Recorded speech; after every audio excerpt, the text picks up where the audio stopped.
Hi there, my name is Barbara and I am a second-year Global Sustainability Science student right here at Utrecht University. As one of the members of my sustainability committee, Videos, I would like to talk to you today about one of the most famous parts of Utrecht Science Park, the Botanical Gardens. The Botanical Gardens are most famous for their biodiversity and richness in both plant and animal life, and that is exactly what we're going to explore today. Our committee believes that by educating current and newcoming students about this topic, we will showcase the importance biodiversity has for sustainability now and in the future. When we visit a botanical garden, it is natural to expect to see many different plants from different parts of the world. It is the same here in the largest academic botanical garden in the Netherlands. It covers an area of 9 hectares and includes 10,000 different plant species that are divided into different sections.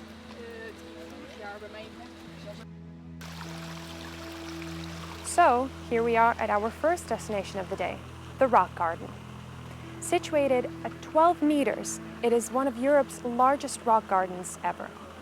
It is situated on top of Fort Hoofddijk, which used to be an old defense fort. This area in particular is inhabited by many different species of the Arisaema plant, which is part of the Archaea family and belongs to the garden's special collection. When visiting the botanical gardens, students can explore a variety of different species. However, in this video, we will touch upon the most recognizable species of each garden. In the North American woodland garden, the most recognizable species is the Taxodium marsh. This area is striking because of the pneumatophores, which are roots that come out of the soil to take a breath of fresh air.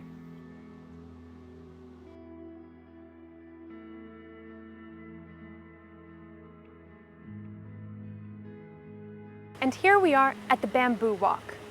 Bamboo is part of the grass family, or Poaceae.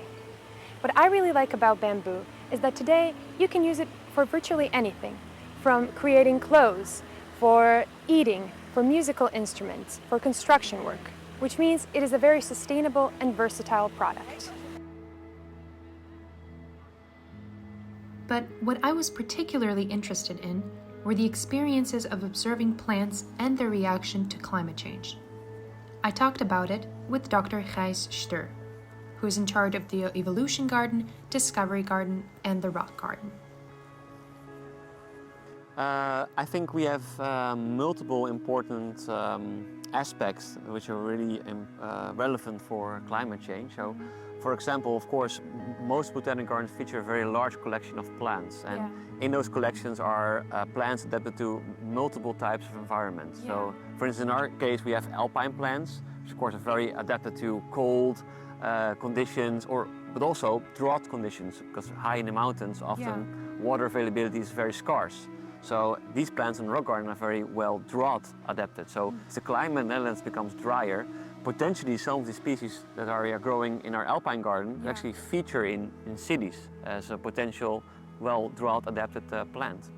But also other plants like plants that are on the verge of hardiness in the Netherlands, because of course we still sometimes have winters.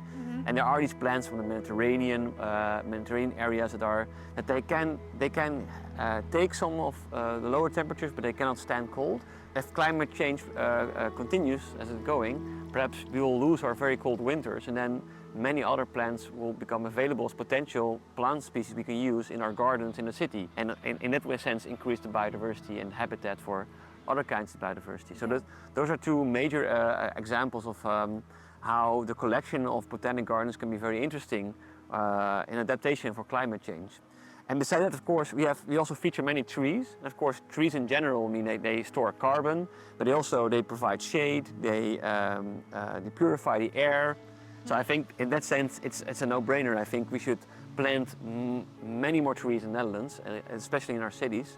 And there are many more examples of that in how we use our collection here at Utrecht Botanic Gardens to find new solutions to new problems, basically. The botanical gardens at Utrecht University are certainly a place of inspiration for many problems we will face in the future. But even if you only come here for rest and relaxation, be sure to look out for its most exotic part, the tropical greenhouses. One of the most special parts of this area is the Butterfly Pavilion, which is only open during certain warm months of the year. So if you are a new coming student, definitely come to check it out.